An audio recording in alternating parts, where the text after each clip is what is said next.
A man accidentally contacts his father, who died 30 years ago, via radio. At first, both parties thought it was a prank until the father accidentally lit the shoe polish next to him, and a burnt mark immediately appeared on John's desk. The father mistakenly believed that John was a pervert spying on him from the shadows and warned John to stay away from him and his family. Although John didn't understand what was happening, he was certain that the person on the other end was indeed his father from 30 years ago, who would die in a fire the following day. John didn't have time to explain and hurriedly reminded his father not to trust his intuition tomorrow and to take a different route to avoid death. At this point, the signal suddenly cut off, and the two lost contact. The next day, when the father arrived at the fire department, he discovered that the warehouse John had mentioned yesterday had indeed caught fire. Sitting in the fire truck, the father began to believe John's words. At the fire scene, after finding a trapped girl, the firefighting ladder outside the window that was supposed to assist the fathers suddenly malfunctioned, and the gears were stuck, making it impossible to reach the window to rescue them. The father had no choice but to find another way out on his own. Acting on instinct,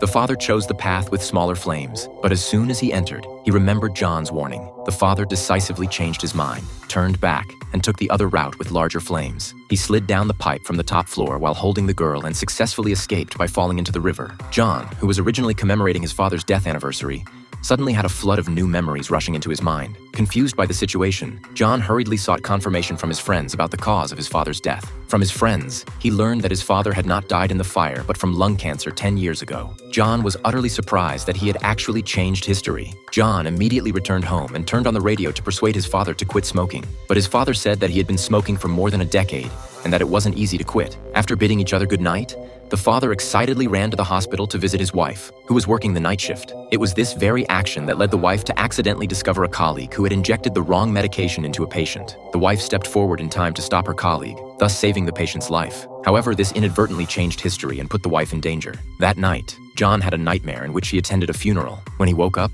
he immediately called his mother, but the person who answered was from a restaurant. To clarify the situation, John sought the advice of his girlfriend, but she claimed not to know him. John realized that the past had changed once again. So, John went to the police station where he worked. His superior handed him a pile of documents about a serial murder case, but the contents of the documents differed greatly from John's memory. In the case John was familiar with, only 3 women had been killed, but now, 7 more women had been added to the list of victims. What surprised him even more was that his own mother had also become a victim. Due to copyright reasons, we can only show you this part of the movie. The name of this movie is Frequency.